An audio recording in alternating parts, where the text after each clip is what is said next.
오늘은 어린이 주일로 우리가 함께 예배를 드립니다. 다른 말로 말하면 렘넌트를 위한 주일이다, 이렇게 얘기 드릴 수 있죠. 그래서 좀 렘넌트들도 좀 말씀을 잘 집중해서 좀 들었으면 좋겠고요. 또 하나는 우리 성도님들도 오늘 말씀을 좀 언약으로 좀 붙잡고 어떻게 하면 렘넌트를 바르게 세울까, 이런 부분에 중요한 결단하는 시간 되기를 바랍니다. 신명기 6장 4절로 9절에 보면은 이스라엘 백성이 광야에 나갔을 때입니다. 광야에 나갔을 때 1세대, 이제 그 광야에 경험한 1세대, 노예 생활하다 온 1세대들이 각인된 것이 너무 많아서 그거 가지고는 하나님의 말씀을 듣기는 듣는데 계속해서 자신의 생각대로 판단하거나 해석하는 그런 경향이 많았던 거예요.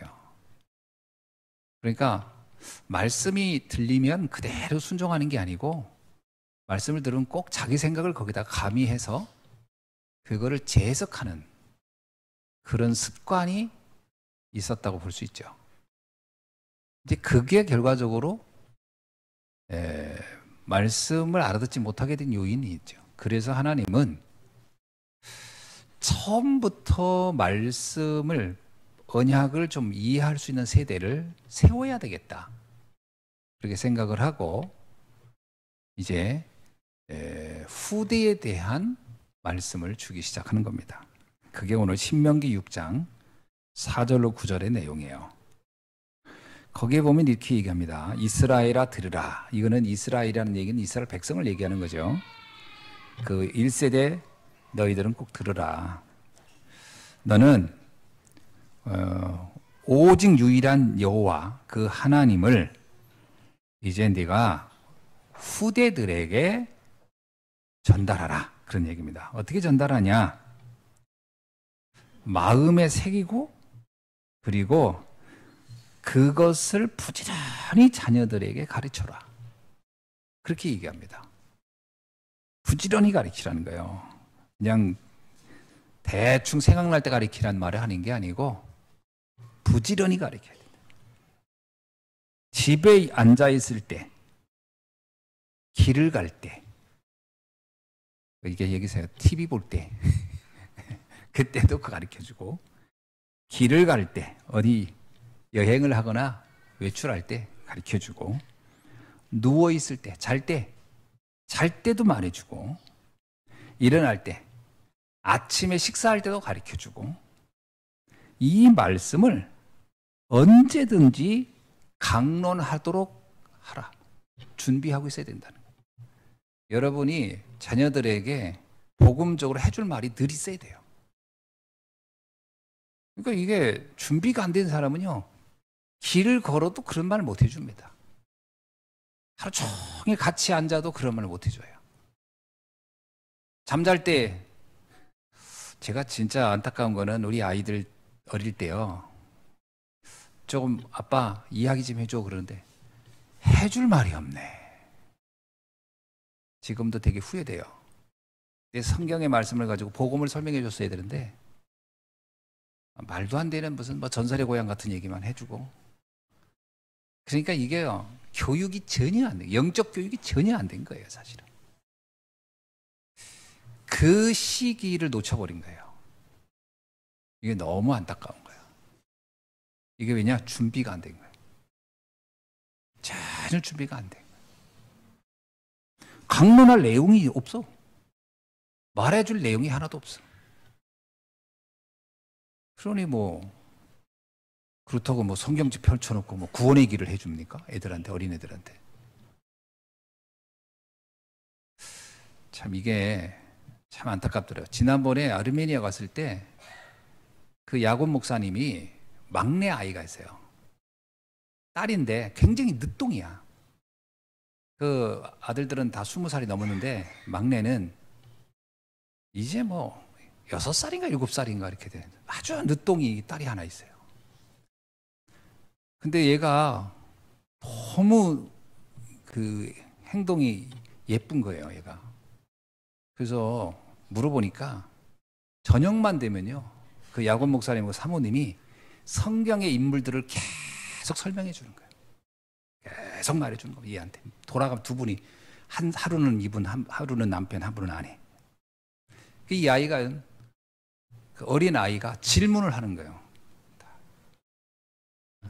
무슨 얘기하면은 다윗이 골리앗한테 돌을 던졌다 하는데 왜 그때 골리앗은 가만히 있었냐? 돌을 던질 때 피할 수도 있지 않냐? 뭐 이런 이야기. 뭐 여러 가지 이야기를 하는 거예요. 그러니까 이 부모님이 그 아이하고 얘기하면서 아, 얘가 이 이야기 속에 들어와 있구나. 이게 대화가 되는 거예요. 다양한. 이거는 우리에게는 첫 번째 기회다는 거예요. 첫 번째 기회입니다. 왜 첫 번째 기회라고 하냐면 첫 번째 누가 무엇을 말하느냐가 다입니다. 백지장에 그림을 누가 그리느냐가 다예요. 첫 번째 선점한다는 게 중요한 거예요. 여러분, 이런 얘기 있잖아요. 미국에 이민 가는 사람이 이민을 딱 갔을 때 공항에 누가 마중 나오느냐에 따라 그 사람의 삶이 달라진다. 그 얘기 하더라고요. 딱 이민 갔는데 거기서 사기꾼이 나왔다? 그럼 이 사람도 사기꾼 된대요, 거의. 첫 만남이 누구냐? 우리 아이들에게 그 아이들의 영혼 속에 누가 어떤 그림을 넣어주느냐가 답니다. 그래서 여러분 함부로 유치원 보내는 게 아니에요. 어린이집 복음 없는 집 보내면 안 됩니다. 아이들 완전히 종교적인 맛 해버려요.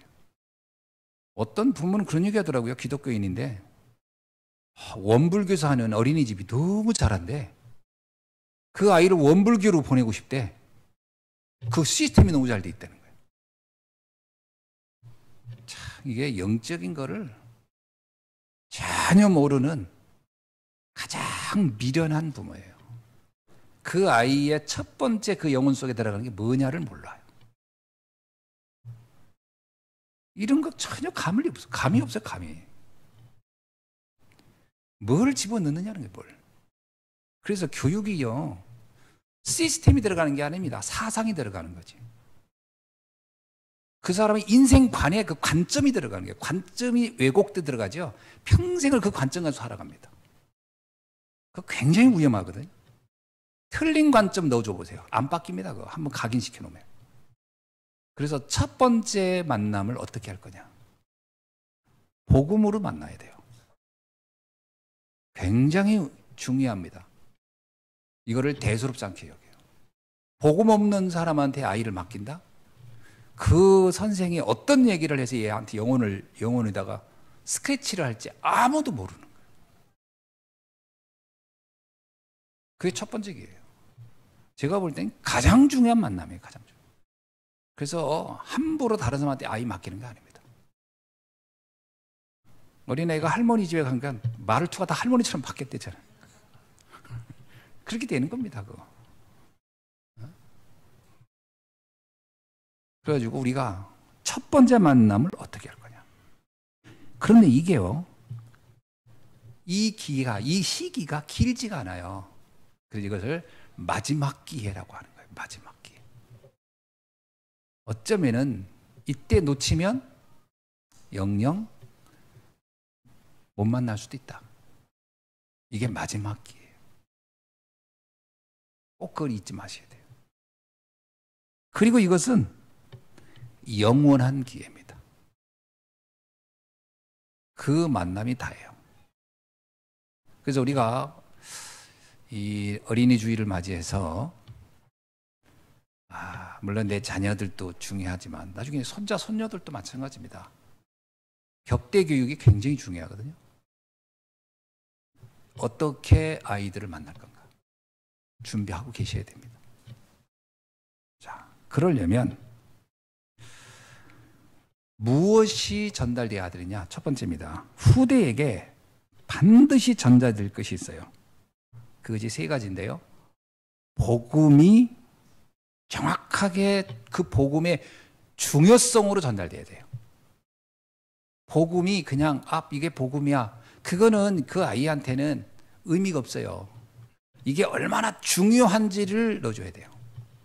참 부모가요 아이들한테 그냥 돈을 알려주는 게 아닙니다. 잘 보세요. 애들이 돈의 중요성을 각인시켜주잖아요. 그래서 어린애들도요 벌써 자기들이 숫자도 모르면서도 이거는 가치가 있다 없다를 딱 압니다. 그래서 명절 때 세배했는데 5천 원 줘보세요. 표정이 벌써 이럽니다. 5천 원. 가치를 아는 거예요. 5천이라는 것의 가치를 알아. 10,000원 주면요. 기본은 했네. 5만 원 주면요. 좀 뭐 좀 사겠는데. 10만 원 주면요. 와서 막 뽀뽀합니다. 그게 뭐냐면 가치를 안다는 거예요. 그러니까 그냥 돈을 받은 게 아니에요, 얘는. 그 돈의 중요성을 알고 받는다는 거예요. 어린아이들에게 그걸 가르쳐 주잖아요, 부모가. 복음도 마찬가지입니다. 복음이 그냥 무슨 외우듯이 그냥 예수는 그리스도. 그 아이가 뭔 의미가 있어요? 중요성이 들어가야 돼요. 복음이 이렇게 중요한 거야? 왜 중요합니까? 모든 사람은 영적으로 죽었다라는 게 이해돼야 돼요. 이거 이해 못하는 사람이 거의 대부분입니다. 여러분, 세상 사람들은 의식주밖에 몰라요. 그러니까 보이는 게 다인 줄 알아요. 그러나 진짜 중요한 건 보이는 게 아닙니다. 여러분, 육신의 질병자보다 마음의 병을 가진 자가 더 위험한 거예요. 손 어디 좀 다치고 이거 가지고 이 사람이 생명을 잃지 않아요. 근데 마음의 병이 와버리면 자살해버리잖아요. 더 치명적인 거는 보이지 않는 병이에요. 그래서 팔다리가 다쳐가지고 이렇게 좀 해다 그거는 안타깝다는 하지만 그 위험하다. 근데 우울증 걸려버리세요.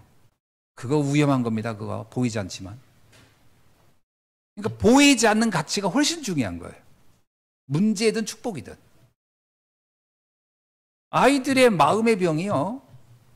맛있는 걸 안 사줘서 생긴 게 아니에요.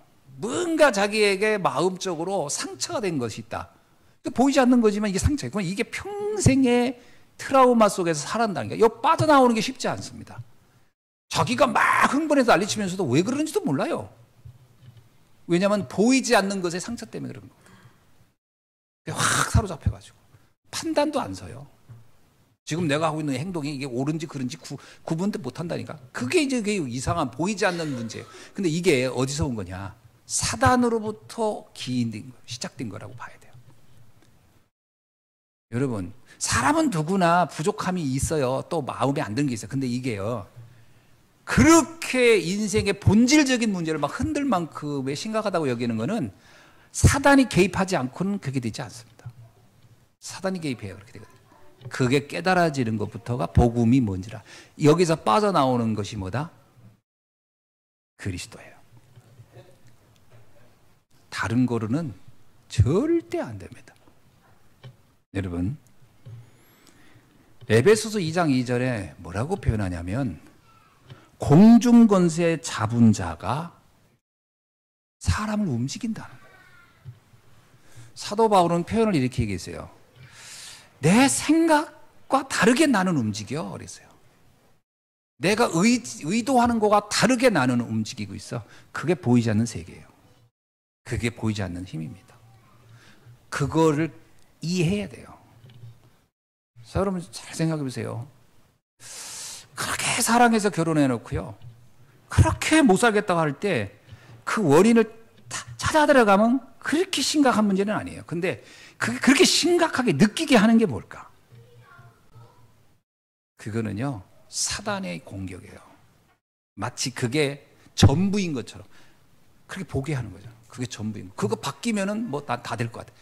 그거 하나 바꿔보세요. 그럼 다 되나? 아니에요. 또 다른 문제 또 생겨요.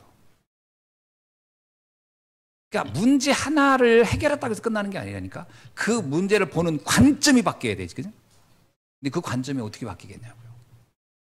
그래서 왜 정말 상담이 위험한 거냐면, 상담하는 사람들은요, 그 감정 하나 얘기만 하거든. 감정. 그 감정 하나 풀려요. 그럼 해결된 거예요? 안 풀립니다. 해결 안 돼요. 다른 문제 걸리면 또 난리를 칩니다. 근본을 바꾸지 못해요. 그래서 제가 상담학 공부하다가 이거는 더 위험하다 싶었어요. 상담에다가 그 모든 관점을 그 사람의 말을 이거 다야 이렇게 상담의 사람의 마음을 확 휘어잡는 게 있거든요.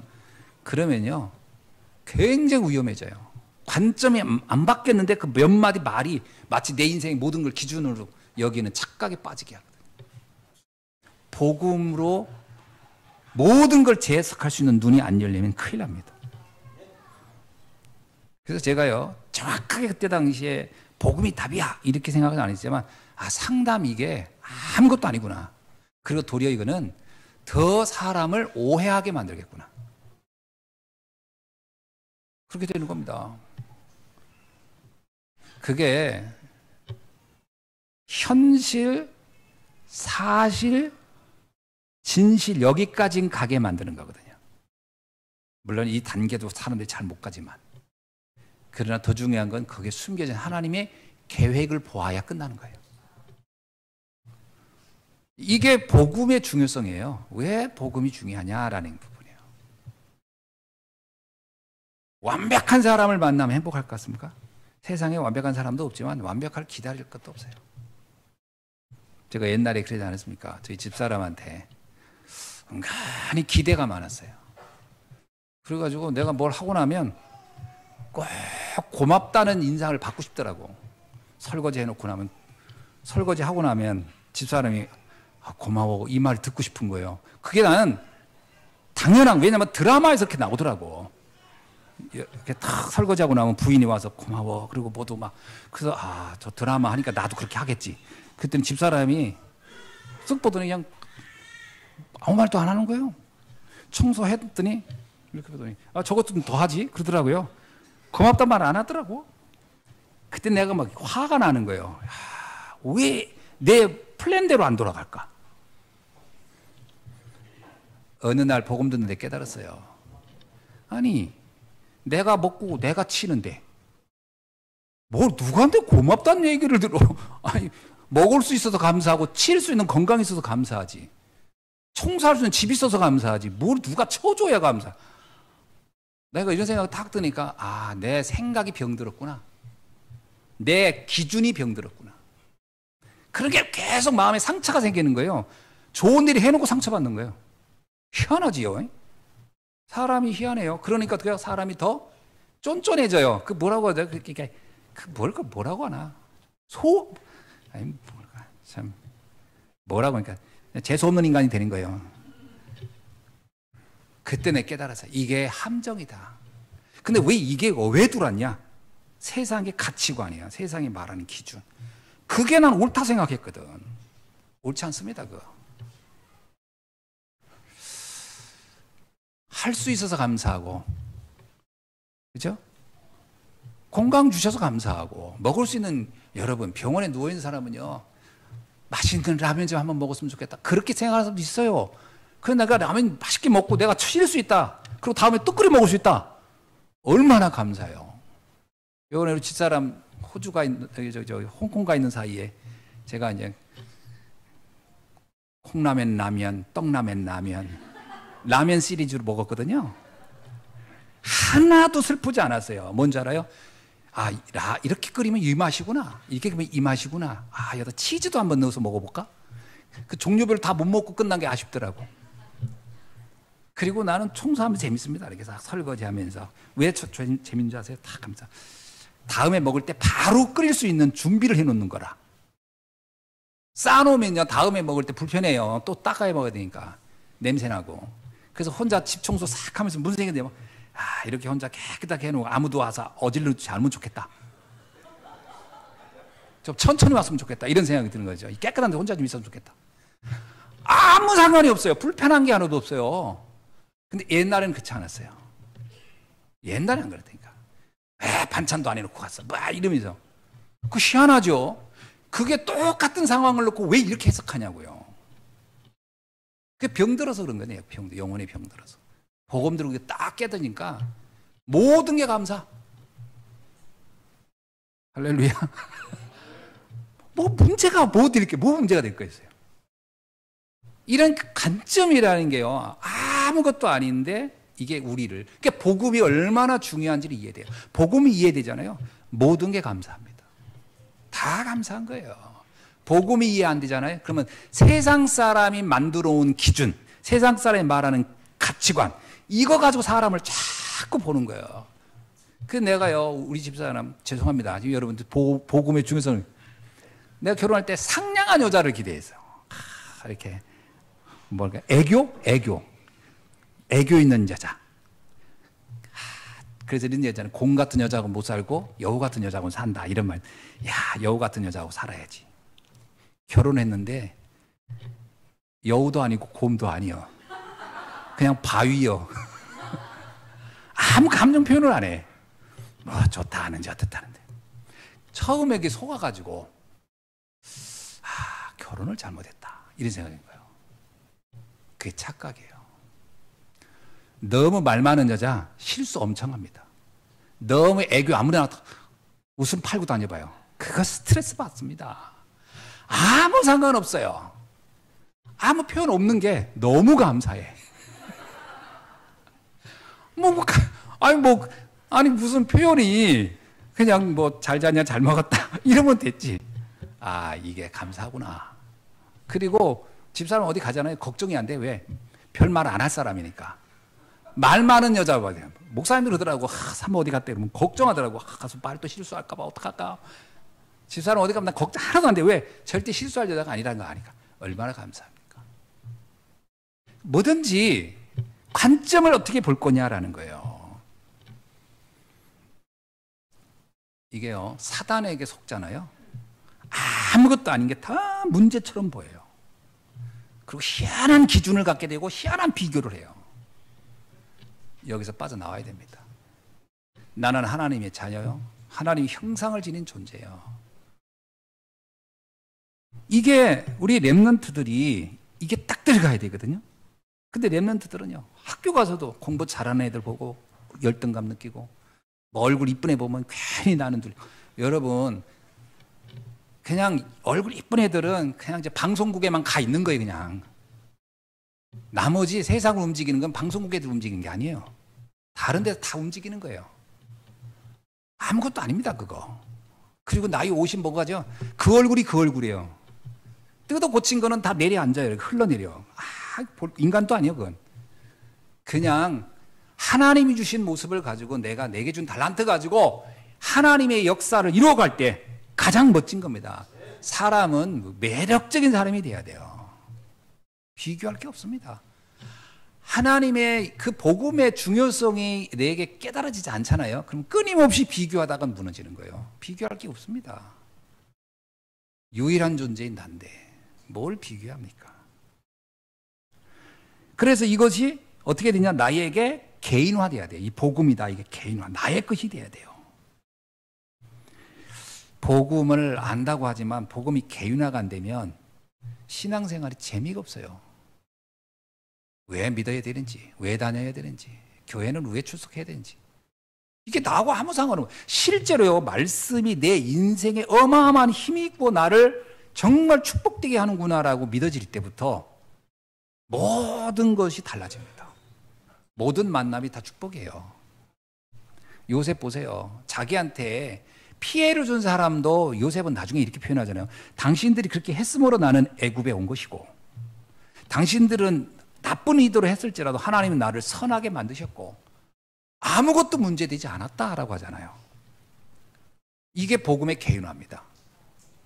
근데 복음이 개인화 안 되잖아요. 그럼 이럽니다. 하나님이 왜 그럴 수 있습니까? 왜 나한테 이런 문제가 있어? 잘 생각해 보세요. 하나님 이럴 겁니다. 네가 문제가 아니고 그 문제 뒷면을 잘 봐봐. 그게 축복이야. 이 말씀을 깨달아지는 게 개인화입니다. 이거 누가 말 못 해줘요. 그걸 예를 들면 내가 어려움이 겪고 있는데 누가 와가지고 그거 다가 아니란다. 그게 축복이 있어. 이렇게 얘기하면 기분 나빠해요. 네가 내 입장 돼봤어? 꼭 하는 사람들 말이 그래요. 네가 내 입장 돼봤어? 이러고 나면 할 말이 없어요. 그건 개인화가 안 됐다는 얘기거든요. 개인화는 자기가 깨달아야 돼요. 아, 문제가 아니구나. 여기 하나님의 축복이 숨겨져 있구나. 이걸 자기가 깨달아야 돼. 이거 말해주잖아요. 그럼 못 알아듣는 사람 말해주면 싸움 납니다. 그래서 제가 가능한 신방 안 하는 이유가 괜히 가서 속상하게 만들까봐. 나는 나 나름대로 말해줬는데 상대가 못 알아들으면 기분 나쁘잖아요. 그 옛날에 제가 그 기억이 있어요. 신방 가가지고 하박국서 얘기해줬어요. 외양간에 양과 소가 없고 뭐 그런 거잖아요. 열매가 없고. 그 얘기했더니 갑자기 막 그분이 승질 나가지고 이런 성구 나한테 와서 얘기하지 말라고 막 그러더라고. 그때 내가 깜짝 놀랐어요. 내가 성구를 내가 보니까 성구를 내가 잘못 찾은 게 아니라 그때는 공과 가지고 그 구역 공과 가지고 이렇게 신방했거든요. 옛날에 그날이 그거거든요. 하박국서 그거. 아휴, 나 그때 얼마나 당황했는지. 왜냐하면 못 알아들으니까 말씀이 그 사람에게는 저주처럼 들렸나 봐. 그럴 수 있거든요. 복음이 내게 개인화돼야 돼요. 문제라고 생각하지 마시고요. 문제집에는 답안지가 반드시 있어요. 그래서 답안지를 찾으세요.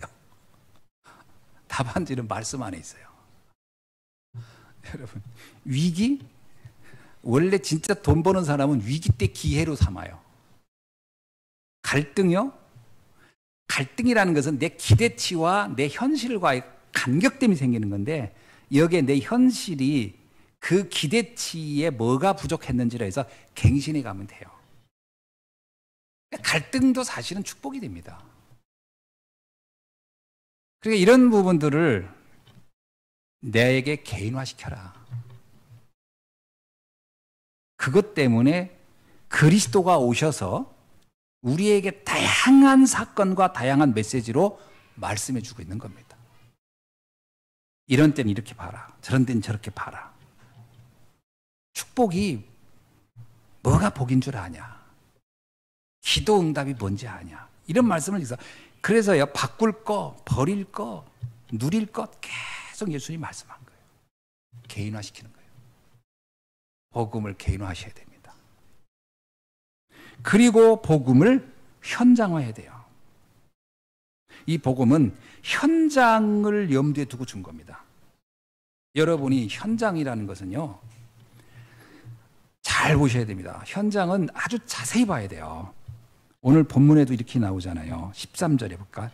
악한 사람들과 속이는 자들은 더욱 악하여져서 속이기도 하고 속기도 하나니. 이게 현장입니다. 현장은 애당초 공중권세 잡은 자가 지배하는 현장이기 때문에 현장에서 선한 거를 찾으려고 하지 마세요. 거기에 내가 속지 않는 겁니다. 그리고 현장을 내가 살리는 거지. 그 어떤 사람도 꼭 그러더라고. 왜 내가 만난 사람도 왜 다 이러냐고. 내가 만난 사람이 다 이런 게 아니고 지구가 자체 그래. 지구의 인구가 원래 그래. 원래 그런 사람들인 거예요. 사람들이 다 자기 이익 가지고 살지.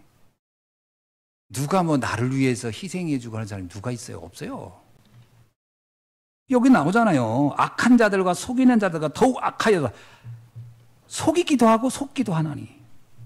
그래서 뭐라고 얘기하냐면 너는 배우고 확신한 일에 거하라. 하나님의 말씀에서 답을 찾으라는 거예요. 그래야 그것을 속지 않고 넘어간다는 거예요. 그래서 우리 현장 잘 보셔야 됩니다. 우리 현장은요, 우리로 하여금 착각하게 하고 속게 하기에 아주 잘 돼 있어요.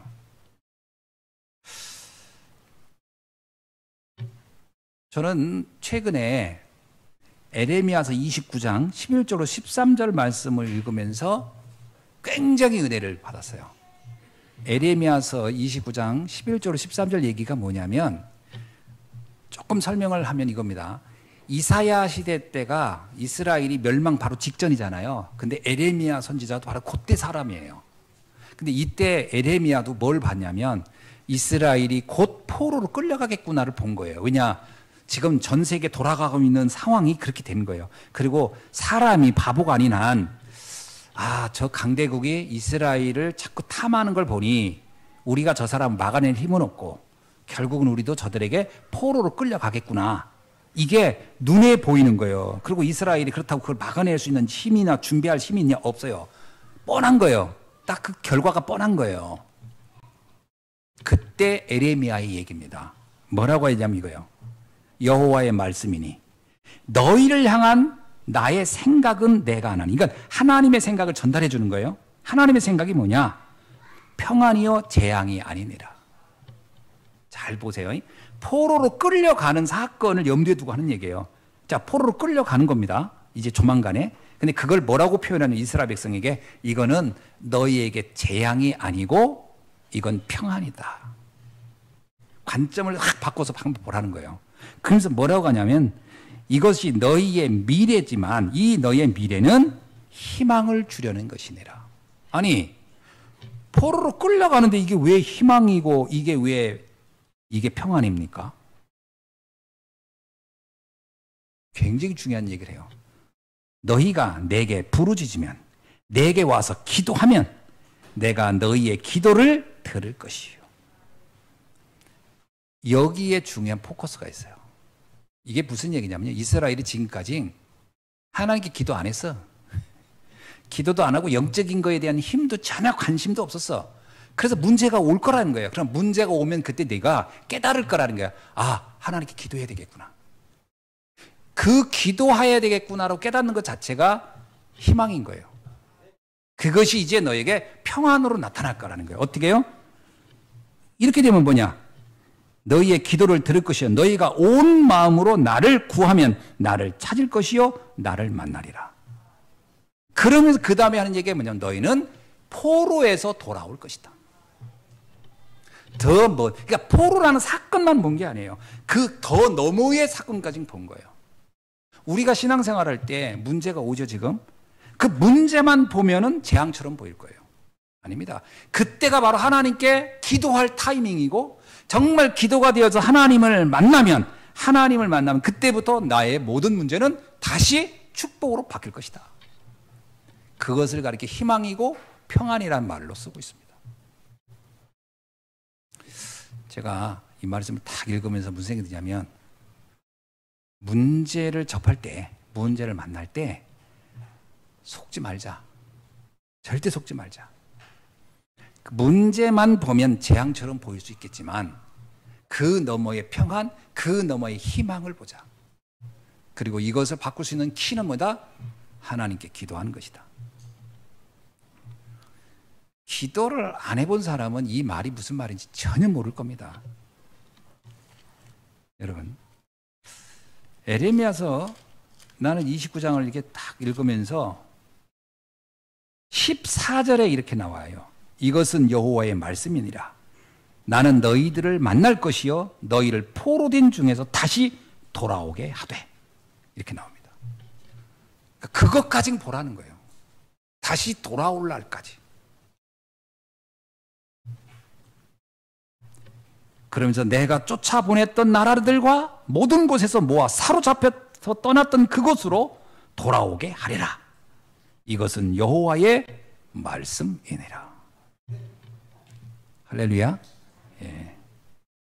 자, 그래서 이게 언제 들어가야 되냐? 이 말씀, 이러한 그 영적인 그 스탠스가 확실하게 자리를 잡으려면 어릴 때 들어가야 돼요. 이게 어릴 때 안 들어가면 이게 잘 안 돼요. 그래서 이 어릴 때 들어간 사람 요셉이에요. 야곱이 그 아들 요셉에게 얼마나 언약을 정확히 넣어줬냐. 17세의 요셉, 여기 나와요. 창세기 37장에 보면 그의 나이 17세. 그의 나이 17세 때 꿈에 나올 만큼 언약이 명확했다. 어제 밤에 잠자다가 꿈을 꿨는데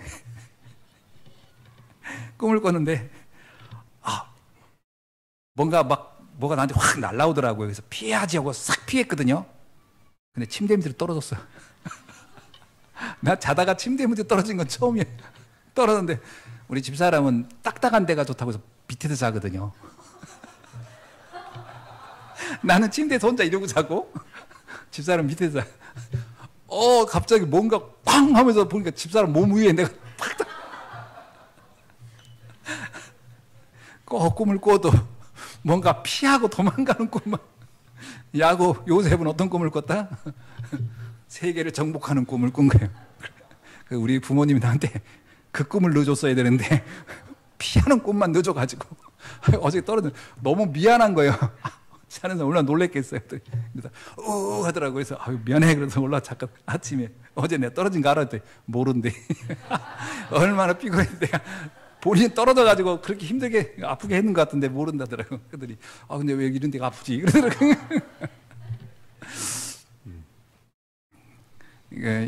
요셉은 어떤 꿈을 꿨다? 세계 복음을 하는 꿈을 꿨어요. 그게 들어가는 언약이에요, 사실. 모세 보세요. 레위 가정에 태어났어. 이거는요, 언약의 가정에 태어났다는 얘기예요. 이 자체가 축복이에요. 우리 자녀들이 복음 가진 부모를 만났다는 것 자체가 축복입니다. 그들에게 요게벳이 어린 모세에게 언약을 전달합니다. 그리고 언약 전달 때문에 사실 목숨 걸고 유모로 들어가요.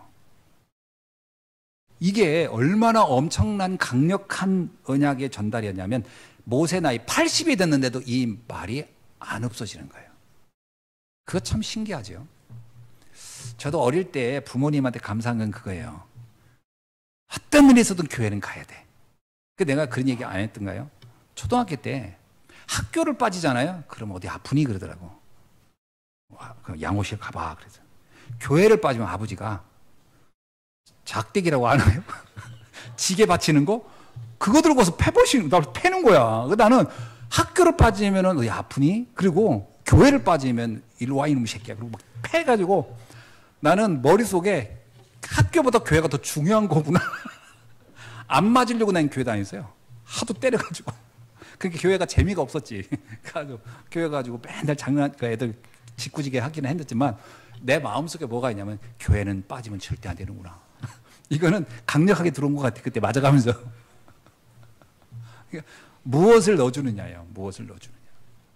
꼭 그렇게 하라는 얘기는 아니고 그 시대가 그랬으니까요. 사무엘은 어땠냐?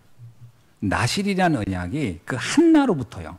아예 태어나기 전부터 한나는 이 언약을 가지고 잡았어요.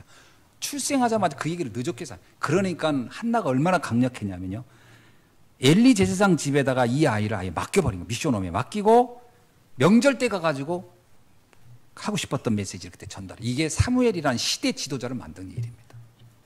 그러니까 어릴 때 무엇이 들어간, 그러니까 미스바 운동의 주역이 결국 사무엘이 한 이유를 알 수 있는 거죠. 국가를 바꿔버린 거예요. 나라를 바꾼 거예요. 네 번째는 다윗입니다. 다윗은요, 선지자 사무엘이 소문 듣고 찾아간 거예요. 어떤 소문이죠? 그 베들레헴에 아주 괜찮은 렘넌트가 있다는 말 듣고 간 거예요. 소문이 자자했던 거예요. 근데 그 사람, 그 아이의 이름은 몰라. 그런데 가면 기가 막힌 애가 있다는 얘기 듣고 간 거예요. 그랬더니 그 다윗의 아버지가 자기 자녀들 한 명씩 얘를 말하는 겁니까? 얘를 말하는 겁니까? 하고서 하나씩 이렇게 소개하잖아요. 근데 이 사무엘이 이렇게 보니까 아닌 거야. 이런 애는 아닌데. 이렇게 대화, 인터뷰 해봤을 거 아니에요. 얘 아닌 것 같아요. 아니, 이 집에 분명히 괜찮은 아들이 있다는 얘기 듣고 왔는데, 그럼 이 아들 말고 다른 자식은 없습니까? 그랬더니 아버지가 그러잖아요. 아들이 막내가 하나 있는데 지금 저기 광야에서 양치고 있다. 사무엘이 뭐라고 하냐면요. 그 아들을 좀 불러와라. 그때가 저녁 식사 시간이에요. 뭐라고 하냐면 그 아들이 오기까지 나는 밥을 먹지 않겠다. 표현이 기가 막혀요. 그 아들이 내 앞에 올 때까지 나는 식사를 하지 않고 그걸 기다리겠다. 뭐냐, 그만큼 나는 지금 그 아이를 보고 싶다 이 말이에요. 그 다윗이 왔어요. 사무엘이 뭐라고 하냐, 그 용모가 빼어나고 이렇게 나오잖아요. 너였구나 너. 그리고 그에게 기름을 부어줍니다. 이게 어려서부터 이게 각인된 아이가 있는 거예요. 메시지가 확 각인돼.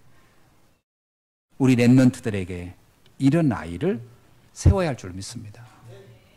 벌써 아우라가 있어야 돼요. 딱 봤어요. 아우라. 아우라가 뭔지 아세요? 뭔가 이게 탁 내공이 있는 거지. 표정부터 말하는 거 이게 딱 내공. 디모데 어떻습니까? 디모데. 외할머니 로이스와 어머니 유니게. 그러니까 외할머니로부터 교육이 된 거예요. 그러니까 아직 거기는 격대 교육을 잘 시킨 거지. 외할머니가 교육했고 어머니가 교육했어요. 그게 누구냐? 디모데. 디모데는 이렇게 얘기합니다. 나는 어려서부터 말씀을 알았다. 참, 이게 굉장히 중요해요. 여기 15절에 나오잖아요. 나는 어려서부터 성경을 알았나니. 근데 어떻게 알았는지 아세요? 성경을 아는데 그냥 대충 안 게 아니에요. 성경은 능히 너희로 하여금 그리스도 예수 안에 있는 은혜로 말미암아 구원에 이르는 지혜가 있다는 것을 알았다. 굉장한 거지요. 복음을 어떻게 설명하느냐라는 거예요. 그래서 우리 렘넌트들에게 반드시 체험시킬 게 있어요. 뭐냐면 영적인 비밀과 그 가치를 알려줘야 됩니다. 가장 중요한 것이 바로 영적인 세계, 그 속에 있는 나. 그래서 영적인 정체성을 알도록 해줘야 돼요. 가장 중요한 것이 나의 정체성을 발견. 하나님의 형상대로 창조진 나. 여호와의 생기가 내 속에 존재하는 나. 에덴의 축복을 누릴 존재인 나. 이 나를 발견하게 해줘야 돼요. 그게 일곱 망대입니다. 일곱 망대의 핵심은 그거예요. 나라는 정체성을 발견시켜주라. 두 번째는 여정입니다. 기능 서밋인데요. 우리가 가는 여정, 인생의 여정에는 다양한 문제, 갈등, 위기가 온단 말이에요. 이것을 어떻게 보게 할 거냐라는 거예요. 렘넌트들이 복음에 대해 자기 정체성을 알면서도 현장에 가서 문제만 만나면 다 무너져 버리네. 그러니까 불신자보다도 더 힘이 없는 거예요. 이게 어떻게 말이 되는 겁니까?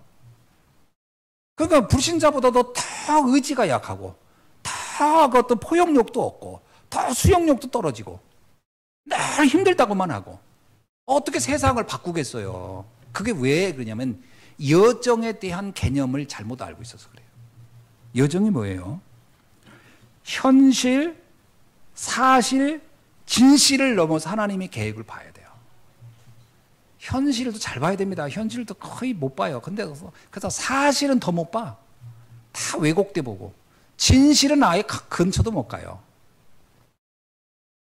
거기를 넘어서 하나님의 계획을 볼 수 있도록. 그게 여정에서 보는 겁니다. 그래서 남은 자, 내가 남은 자예요. 하나님이 이 시대에 나를 선택했고 남겼구나. 그리고 나는 순례자. 순례자가 집 좋은 사람 보고 좋은 차 보고서 부러워합니까? 저 사람은 저렇게 살고 이 사람은 이렇게 사는 거구나. 이 사람이 이렇게 열심히 살았구나. 그러고 가는 거야. 내 사명이 따로 있는 거예요. 그 사명을 알고 가는 게 나그네예요. 나그네가 그냥 아무 일 없이 방랑자처럼 산다는 말이 아니고 이 세상에 특별하게 내가 잠시 있다 가는 것에 생을 두지 않겠다라는 게 나그네 인생이에요. 그리고 나는 정복자예요. 나는 살리는 사람이다. 세상에는요, 사람들을 도와줄 수 있는 사람은 있어도 살리는 사람은 많지 않습니다. 나는 살리는 자다. 잘 생각해 보세요. 주변에 있는 사람들 대부분이요, 거의 다 지쳐 있어요. 예민하다는 얘기는 지쳐 있다는 얘기거든요. 근데 누가 제일 힘들죠? 예민한 사람이 힘들어요. 가족 중에도 예민한 사람이 힘들고, 직장에서 예민한 사람이 힘들고, 어디를 가든 예민한 사람이 힘들거든요. 근데 그 사람은 무슨 뜻입니까? 예민하다는 것은. 지금 그 사람이 자기를 지탱할 힘이 없고 이게 다 고갈된 상태예요. 고갈되면 사람이 예민합니다. 여러분 이렇게 물건 들다가 내 힘 빠져 보세요. 그럼 뭐라 그래요? 소리 질러요, 안 질러요? 옆 사람한테 야, 힘 좀 내! 막 그럽니다. 왜 그래? 힘 좀 내! 그럼 왜 내가 힘이 빠진 거거든. 내가 번쩍 들을 수 있으면 뭐라 그래요? 야, 옆으로 비켜. 내가 들을게. 그러니까 이게 예민하다는 얘기는 내 힘이 빠졌다는 얘기예요. 근데 내 주변에 힘 빠진 사람은 가득해. 그럼 내가 거기에 있으면 어떻게 생각돼요? 피곤하겠죠? 그런데 내가 힘이 있으면 그들을 도울 수가 있어요. 그거 살리는 자입니다. 정복자는 그런 거예요. 교수님이 너무 예민해요. 그 사람이 아무 때나 예민한 게 아니에요. 그 사람은 지금 복권 붙고 자녀가 좋은 대학 들어가고 그래서 그때 예민한 거야. 그날은요 막 쏩니다. 막 야 오늘은 정말 예민하지 않네. 그렇게 왜 좋은 일 있으니까. 사람은 그런 거예요. 그러나 모든 일이 안 돼 보세요. 그 사람이 대학 교수 아니 하랍이라도 예민해지지. 힘이 빠지면 예민해지는 거예요. 그들을 살려라. 아멘. 그게 우리에게 준 사명이에요. 그럼 우리가 영적인 힘이 있으면 되잖아요. 힘은 어디서 오는 거예요? 하늘로부터 오는 거예요. 바울 보세요. 바울은 희한하게요. 성경을 보면 요셉도 그렇고 렘넌트 7명 다 그래요. 예민하지가 않아요. 예민하지 않습니다. 이 사람들. 의외로 굉장히 담담. 다윗 보세요. 전쟁터가 형들이 막 공격해요. 형들이 지금 예민한 거예요. 죽느냐 하느냐 문제에서 예민한 거예요. 지금 형들이. 그러니까 다윗한테 막 공격합니다. 여기가 뭐 네가 전쟁터가 뭐 장난하냐 막 이러면서 다윗이 뭐라고 해요? 에휴, 어찌 이유가 없겠습니까? 할 얘기는 많지만 유관무원. 내가 다 알지만 내가 말하지 않겠습니다. 이렇게 여유 있잖아요. 다윗이 살리는 거예요, 형들을. 다윗이 골리앗을 이겼음으로 인해서 형들에게 불안이 없어진 거예요. 살리는 자 되라. 아멘. 우리 다윗이 렘넌트 그렇게 키워줘야 되죠. 자, 마지막에는 이정표입니다. 어디를 향해 가냐? 목표가 명확해야 돼요. 목표가. 인생의 목표가 불안전한 사람들은요, 뭔가 늘 이게 불안하고 초조해집니다. 뭐죠? 세계복음 하는 거예요. 우린. 2, 3, 7, 5천 종죠. 영원한 것을 목표로 두세요. 잠깐 있다 사라질 걸 목표로 두면 그거 끝나고 나면 허무해져요. 영원한 것을 내 인생의 목표로 둬라. 그래야 사실은요, 늙지도 않습니다. 영원한 걸 놓고 가야. 잠시 있다 사라지는 건데 목표 두고 나면 나중에 그거 이루고 나면요, 그 다음엔 뭐지? 이렇게 될 때 사람이 애매해지는 거예요. 영원한 걸 돌아. 2, 3, 7, 5천 정도. 말씀을 맺습니다. 최고의 교육, 최고의 양육이 뭘까? 오늘 15절에 한번 볼게요. 어려서부터 성경을 알았나니 성경은 능히 너희로 하여금 그리스도 예수 안에 있는 믿음으로 말미암아 구원에 이르는 지혜가 있느니라. 그렇습니다. 구원에 대한 부분을 정확히 이해시키는 거예요. 복음 이해. 근본 문제와 그 해답이 어떤지를 알면 이래서 복음이구나 깨닫게 되는 거죠. 요게 우리 렘넌트들에게 해줄 최고의 교육입니다. 그 다음에 두 번째는 뭐냐면 예배예요. 예배. 16절에 보니까 모든 성경은 하나님의 감동으로 된 것으로 교훈과 책망과 바르게 함과 의로 교육하기에 유익하나니. 말씀을 듣게 되면요, 올바른 판단, 올바른 기준, 올바른 생각이 들어갑니다. 이게 굉장히 중요해요. 왜 예배를 드리라고 하냐면 예배를 계속 말씀을 듣는 것만큼 우리는 현장에서 올바른 판단을 합니다. 그리고 바르게 보게 돼 있어요. 사물이나 사건을, 특히 사람, 일, 문제, 사건, 이거 보는 눈이 답니다. 사람에 대해서 오해하고 일에 대해서 오해하고 사건을 오해하고 문제를 오해하면요, 답이 없어요. 이거를 어디서 보느냐? 사람들 말 들어가지고는 판단 못합니다. 말씀을 통해서 보는 거예요. 그래서 예배 성공하라는 거예요. 렘넌트들한테. 세 번째, 현장 성공입니다. 오늘 17절에 보니까 이는 하나님의 사람으로 온전하게 하며 모든 선한 일을 행할 능력을 갖추게 하려 함이니라. 하나님의 사람으로 온전하게. 우리가 온전하다는 얘기인가 뭐겠어요? 온전하다 이 말은 뭐야? 하나님과 함께하는 겁니다. 온전은 거기 있는 거예요. 그리고 선한 일을 행한다는 거예요. 생명 살리는 것이 가장 선한 일이에요. 그 두 가지를 하라는 거예요. 이것은 현장을 살리는 겁니다. 그래서 여러분은, 여기 우리 예수님교회 성도 여러분은, 우리 렘넌트를 포함해서 여러분은 스페셜한 사람들이에요. 특별한 사람이야. 왜 특별하냐?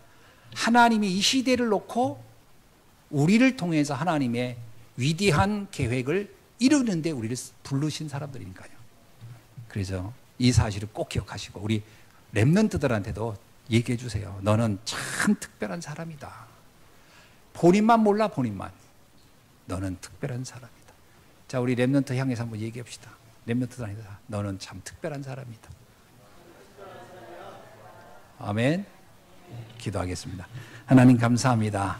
오늘 주신 말씀 렘넌트의 올바른 정체성을 회복하는 귀한 날 되게 하여 주셔서 나를 살릴 정도가 아니라 나와 가문과 현장과 세계 살리는 일에 쓰임받는 귀한 렘넌트가 되게 하여 주옵소서. 예수 그리스도의 이름으로 기도하옵나이다. 아멘.